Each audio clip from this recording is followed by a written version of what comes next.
بسم الله الرحمن الرحيم. الحمد لله، الصلاة والسلام على رسول الله محمد وآله وصحبه ومن اهتدى بهداه. لوانەی سیویەکەم بخزمەتتان دەگەینەوە هەر لە باسی تەفسیر کە گوتمان تەفسیری بالڕیوایە یان تەفسیر بە مەئثوور سێ بەشە. طبعا تەفسیری قورئان بە قورئان باسمان کرد چەند نمونەیەک. جۆری دووهەمیان تەفسیری قورئانە بە سونەتی پێغەمبەر صلی الله عليه وسلم کە ئەویش چەند نمونەیەک باز دەکەین کە زۆر ئاەت هەنە بەبێ گومانی ئەگەر نەگەڕێینەوە بۆ لێکدانەوەی پێغەمبەری خوا صلی الله عليه وسلم لە ئاەتەکە خراپ تێدەگەین. بە نمونە خوای گەورە لە سوورەتی ئەنعامدا ئاەتی 82 دا دەفەرمێت الذين آمنوا ولم يلبسوا إيمانهم بظلم أولئك لهم الأمن. دەفەرمێت ئەوانەی کە ئیمانیان هێناوە و ئیمانەکەیان دانەپۆشیوە بەستەم، ئەوانە خوای پەروەردیگار بۆی ئامادەکردوون ئەمن و ئەمان و شوێنی پارێزراو لە ڕۆژی قیامەتدا. ئەو ظولمە پێغەمبەری خوا صلی الله عليه وسلم تەفسیری دەکات بە شیرک، واتە ئەو کەسانەی کە ئیمانیان هێناوە و هاوبەشیان بۆ خوا بڕیار نەداوە، ئەو کەسانە لە قیامەتدا خوای گەورە دەیان خاتە ناو ئەمن و ئەمانەوە. خۆ ئەگەر پێغەمبەری خوا صلی الله عليه وسلم بەو شێوازە تەفسیری نەکردبا، ئەو کاتە هەر کەسێک لە ئێمە تۆزە زوڵمێک و ستەمێکی کردبایە لە خۆی یا لە کەسێکی دیکە، ئەو کاتە یعنی شایستەی ئەوە نەبوو بچێتە بەهەشت. بەڵام لێرە خوای پەروەردیگار پێغەمبەر صلی الله عليه وسلم قسەی خوای گەورەی تەفسیر کردووە بە شرک. نمونەیەکی دیکە خوای پەروەردیگار لە قورئاندا دەفەرمێت فأما من أوتي كتابه بيمينه فسوف يحاسب حسابا يسيرا. دەفەرمێت ئەو کەسەی نامەی کردەوەکانی بەدەستی ڕاست وەردەگرێتەوە، لێپرسینەوەی لەگەڵدا دەکرێت بە لێپرسینەوەیەکی ئاسان، کە پێغەمبەری خوا صلی الله عليه وسلم دەفەرمێت طبعا لە قیامەتدا هەر کەسێک لێپرسینەوەی لەگەڵ بکرێ هیچ کەس ڕزگاری نابێ، چونکە خوای پەروەردیگار هێندە نیعمەت و چاکەی لەگەڵ ئێمەدا کردوون. ئێمە ئەگەر هەموو ژیانیشمان چاکە بوو بێ، ناتوانین طبعا وەک دەڵێ حەقی ئەو چاکانە بدەین کە خوای پەروەردیگار لەگەڵی کردوین، بەو ئەندازەیە عیبادەتی خوای پەروەردیگار کەین. بەڵام پێغەمبەر صلی الله عليه وسلم دەفەرمێت محاسبە و لێپرسینەوەی ئاسان لەگەڵ ئیمانداریدا بریتیە لە عەرزکردن و پیشاندان. خوای گەورە لە قیامەتێ ئەوەی کە ئیماندار بێت تەنها دێ کردەوە خراپەکانت پیشان دەدا، دوای ئەوەی کە کردەوەکانی پیشاندای و خراپەکانی خۆت هەمووی بینین بینی خۆی و خوا، خوای گەورە پێی دەفەرمێت ئەو هەموو خراپەکانتم چاوپۆشی لێ کرد، چۆن لە دنیادا لێم ئاشکرا نەکردی و فەسحم نەکردی، ئەو لێرەش هەموویانم بۆ داپۆشی. دەنا پێغەمبەر دەفەرمێ وأما من نوقش للحساب عذب. هەر کەسێک مناقەشەی یعنی محاسبەی لەگەڵدا بکرێ حتمما سزا دەدرێت، چونکە کەس لە محاسبەی خوای گەورە ناتوانێت دەرچێت. لە نمونەیەکی دیکە جا ئەگەر بێنین ئەو ئاەتە حەدیثەکەی لێکەینەوە، بێگومان طبعا لە فەهمی ئاەتەکەی غەڵەت دەکەین. لە شوێنێک کە ئاەتێکمان هەیە دەفەرمێت حافظوا على الصلوات والصلاة الوسطى لە سوورەتی بەقەرە، دەفەرمێت پارێزگاری لە ئەنجامدانی نوێژەکانتان بکەن، بە تایبەتی نوێژی وستا. وستا ئەگەر معنای لۆغەوی وەرگری یعنی نوێژی ناوەڕاست، بەڵام پێغەمبەری خوا صلی الله عليه وسلم هاتووە بۆی تەفسیر کردوین، دەفەرمێت سەڵاتی وستا یعنی نوێژی عەسر. غير المغضوب عليهم ولا الضالين، ئەوەی کە لە فاتحا دەیخوێنین غير المغضوب عليهم ولا الضالين، کە پێغەمبەری خوا صلی الله عليه وسلم بۆی تەفسیر کردوین کە مەغضوب ئەوانەی کە خوا لەیان تووڕەیە مەسیحیەکان و شوێنکەوتوانی عیسان ببورن بە پێچەوانەوە، مەغضوب ئەوانن کە جوولەکەن و شوێنکەوتوانی موسا پێغەمبەرن، ولا الضالين مەسیحیەکانن کە شوێنکەوتەی عیسان. نمونەیەکی دیکە خوا دەفەرمێت لە سوورەتی یونسدا للذين أحسنوا الحسنى وزيادة. للذين أحسنوا الحسنى بۆ ئەو کەسانەی کە لە دنیا چاکەکار بوون، خوای گەورە بەهەشتی بۆ داناون، وەزیادە زیاد لە بەهەشتیش. لە بەهەشت زیاتر چییە؟ طبعا ئەگەر بە لغەتی عەرەبی تەفسیری کەین بگەڕێنەوە بۆ عەقڵی خۆمان بۆ عیلمی خۆمان داهاتەکەی لەوانەیە جوانتێ نەگەین بەڵام سەیری فەرمودەی پێغەمبەر کە صلی الله عليه وسلم دەفەرمێت ئەو زیادەیە یعنی سیرکردنی وەجه و ڕوخساری خوای پەروەردگار لەناو بەهەشتدا ئاەتەکە زۆر جوان بۆمان ڕوون بوویەوە لە شوێنێکیکەدا خوا دەفەرمێت وأعدوا لهم ما استطعتم من قوة وأعدوا ئامادەکەن بۆ بێباوەڕان ئەوەی لە تواناتاندا هەیە هێست کەسی وا هەیە تەفسیری ئاەتەکەی دەکات دەفەرمێت دەیوەرن بە ڕاضەی کەین بە خوێندەواریمان زۆر بێ با عیلممان زۆر بێ بە جەریدە و ڕۆژنامە و بەڵێ ئەوانەش قووەت و هێزن بەڵام ئەوەی لە ئاەتەکەیدا مەبەستێتی ڕاستی ئەوانە نین پێغەمبەری خوا صلی الله عليه وسلم دەفەرمێت ئەلا إن القوة الرمى ئەلا إن القوة الرمي الرمى قوتێک کە خوای گەورە لێرە مەبەستی قووەتی ئاسکەریە هێز و توانای ڕوبەڕووبوونەیە لەگەڵ کافران کە بەبێ گومانی تەبان بۆ سەپاندنی هەر دەسەڵاتێک لەو دنیادا یان بۆ پاراستنی هەر دەسەڵاتێک ئەگەر دەسەڵاتێکی تەواو عادیلانەش بێت یا بە مستەڵەحی تازە دێموکراسیانە بێت و ئازادانە بێت هەموو دەسەڵاتەکانی دنیا کە ئیدعای دێموکراتیەت و ئازادی دەکەن هێز و قووەتی عسکەری لە پشتیانەوەی ڕایگرتون و پارێزگاریان لێ دەکا بۆیە ئیسلام بەڵێ بۆ دروستکردنی دەوڵەتیش و بۆ پاراستنی کیان و قەوارش پێویستی بەهێزە ئەگەر نەگەڕێنەوە بۆ حەدیثەکەی پێغەمبەر صلی الله عليه وسلم هەزار تەویل و تەفسیری غەڵەت بۆ ئاەتەکەی دەکرێت نمونەیەکی دیکە هەر بۆی بزانین قورئان بەبێ حەدیثی پێغەمبەر صلی الله عليه وسلم مەحاڵە لی تێبگەین و ئەوانەشی کە ئیدعای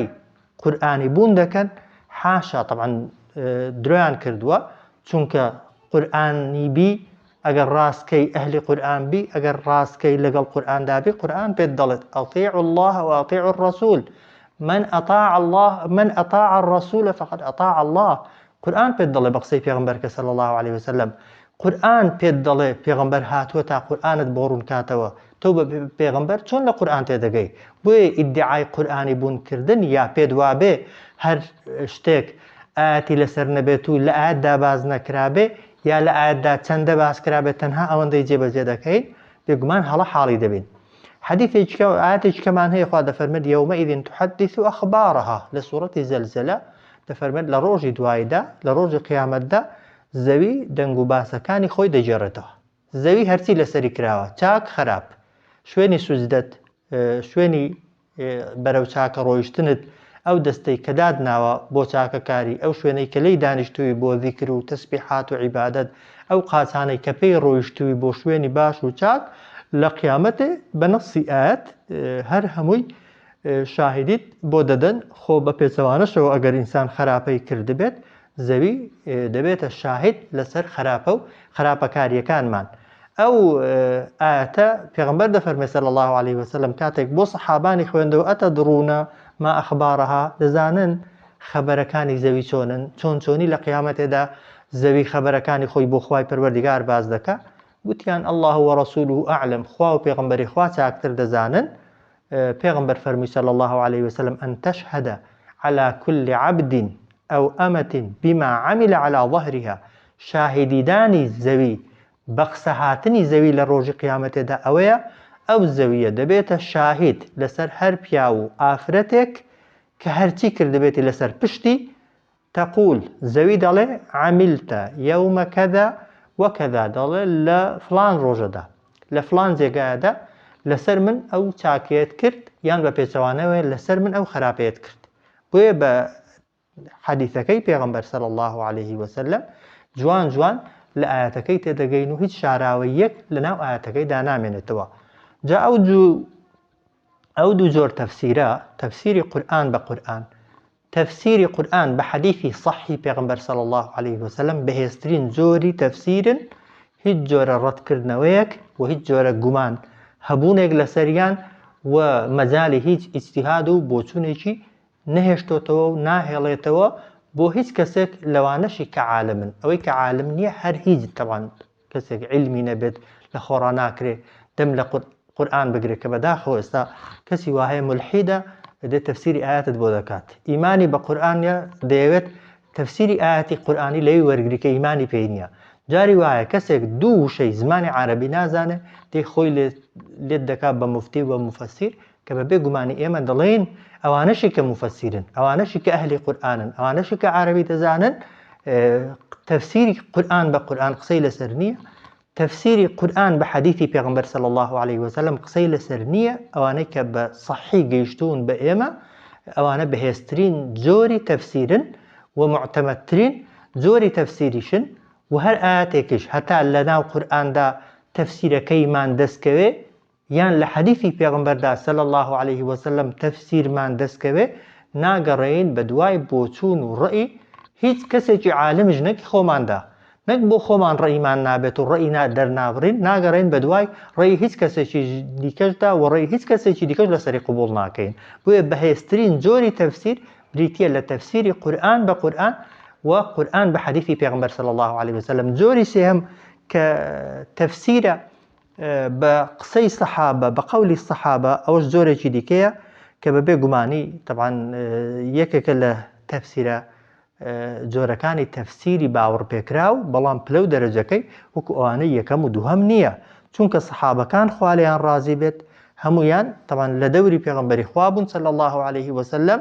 و پێغەمبەری خوا صلی الله عليه وسلم قورئانی بەسەردا دەخوێندنەوە و لە هەر ئاەتێک حاڵی نەبوو بن و لە هەر ئاەتێک تێنەگەیشت بن پرسیاریان لە پێغەمبەر کردووە صلی الله عليه وسلم. پێغەمبەری خوا صلی الله عليه وسلم هەم بە قسە هەم بە کردار تەمەن ئاەتەکانی بۆ سەحابەکانی خۆی ڕوون کردوتەوە و بۆ سەحابەکانی باس کردووە. کەواتە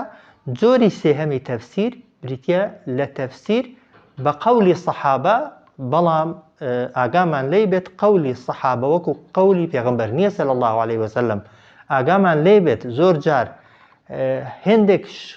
هەنە قسەی سەحابەکانن ئێمە لێمان بوون بە حەدیثی پێغەمبەر صلی الله عليه وسلم. پێغەمبەری خوا معسوومە بەڵام سەحابەکانی پێغەمبەری خوا معسووم نین. پێغەمبەری خوا تەفسیری ئاەتێکی بە ڕەئی خۆی نەکردو ئیلا خوای گەورە بە جۆرێک لە جۆرەکان خستوویەتە دڵ، بەڵام سەحابەکە دەکرێت ڕەئی خۆی بێ. بەڵێ جۆری سێهەم لە تەفسیرە معتەمەد و باوەڕ پێکراوەکان تەفسیرە بە ڕەئی سەحابەکانی پێغەمبەری خوا صلی الله عليه وسلم، بەڵام قسەی سەحابە ئاگامان لێ بێت ئەگەر بە سەحیحی و بە دروستیش بێ ئێمە گەیشت بێ مەجالی قسەکردنی لە تێدایە و دەکرێت قبوڵ بکرێت و ئەگەریش پێچەوانە بوو لەگەڵ مەبەستەکانی شریعەت یا لەگەڵ ئاەتێک یا لەگەڵ حەدیثێکی پێغەمبەر صلی الله عليه وسلم یا لەگەڵ منطق و عەقڵ دەکرێت قسەی لەسەر بکرێت و دەکرێت ڕەت بکرێتەوە و بە ڕەتکردنەوەی قەولی سەحابەش هیچ کەسێک لە دین دەرناچێت و بۆشمان نییە متتەهەمیکەین بە بێدین و بە مولحید و بە زەنادقە و ئەوانە ئاگامان لێ بێت. جۆرێکی دیکەی تەفسیر بە مەئثور تەفسیرە بە قەولی تابعین کە تابعین ئەوانن طبعاً دەزانن کە سەحابە ئەوەیە کە پێغەمبەری بینی بێ صلی الله عليه وسلم ئیمانیشی پێهێنابێ. تابعین ئەو کەسانن کە سەحابەیان دیوە پێغەمبەریان نەدیوە صلی الله عليه وسلم، لە خزمەت سەحابەکانی پێغەمبەردا بوون، ئەوانەی کە خوێندەوار و شارەزا بوون ئەگەر تەفسیری ئاەتێکیان کردبێت و لێکدانەوەیان بۆ ئاەتێکی کردبێ بێگومانی پشتی پێدەبەسترێت و جۆرێکە لە جۆرەکانی تەفسیر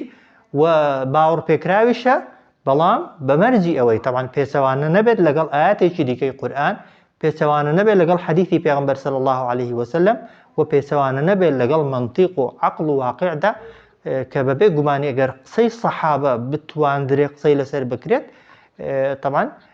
قسەی تابعینەکانیش بە هەمان شێوە دەتواندرێ قسەی لەسەر بکرێت. بەڵام وەکو گوتمان ئەوەی تەفسیر بە قەولی سەحابەیە یان بە قەولی تابعینە جارێ هەن زۆر جار دەگوترێ لەوانەیە ڕێی پێ بچێت هەر سەحابەکە وای نەگوت بێت قسەکە پاڵ درابێتە لای سەحابەکەی، جارێ دەبێت ساغ بکرێتەوە تاخوا سەحابەکە وای گوتووە یا وای نەگوتووە. ئەگەر دڵنیا بووی لەوەشی کە وای گوتووە ئەو کاتەش دەکرێت بەراوردی کەی لەگەڵ ئاەت و فەرمودەکانی پێغەمبەردا صلی الله عليه وسلم. قسەی تابعین و ئەوانەشی کە سەحابەیان دیوە بە هەمان شێوە، چونکە قورئان دژمنی زۆر بوون و زۆر خەڵک طبعاً بە ناوی سەحابەوە قسەیان کردووە، تەفسیریان بۆ ئاەتەکانی قورئان کردووە، لێکدانەوەیان بۆ ئاەتەکانی قورئان کردووە بە مەبەست بۆ ئەوەی خەڵکی چاواشەکەن و سەر لێ شێوا بکەن. بۆی ئاگامان لێی بێت ئەگەر گوترا فڵان شتە لە تەفسیردا دیومە مەرزنی هەرچی لە تەفسیرەکاندا نووسرا بێت باوەڕ پێکراو بێت. تەفسیرمان هەیە پڕە لە ئیسرائیلیات و لە خوڕافیات، پڕە لە قەول بەحساب قەولی سەحابە بەڵام قەولی سەحابە نین، قەولی تابعین بەڵام قەولی تابعین نین. ئەوانە بەبێ گومانی دەبێ ورد مامەڵەیان لەگەڵدا بکرێت کە خوا خێری ئەهلی علم بنووسرێت کە زۆرینەی تەفسیرە قەدیمەکان ئەوانەی کە صحیح و ناسەحیحیان تێکەڵ کردووە یا ئیسرائیلیات و قەولی دروستیان تێکەڵ کردووە زۆرینەیان تەحقیق و تەخریج کراون. ئێستا ئاسان زۆرینەی تەفسیرەکان کە تازە تەبع دەکرێن لی دەنووسرێت قسەکە صحیح یا صحیح نییە یا دەرەجەکەی چەندە و چه ڕیوایەتی کردووە و چۆن هاتووە بە ئێمە. لە ناو سەحابەکانی پێغەمبەری خواشدا ئاگامان لێی بێت هەموو سەحابە وەکو یەک لە قورئان تێنەگەیشتون و هەموو سەحابەکان وەکو یەک طبعاً قسەیان لێوەرناگیرێ بۆ تەفسیرکردن و لێکدانەوەی ئاەتەکان. پشتیوان بەخوای پەروەردگار لە دەرسەکانی داهاتوودا مەشهورترینی ئەو سەحابانە باز دەکەین کە قسەیان لە تەفسیر کردووە و بۆچوونیان وەردەگیرێ لە تەفسیرکردن و لێکدانەوەی ئاەتەکانی قورئاندا. صلى الله على سيدنا محمد وعلى آله وصحبه أجمعين.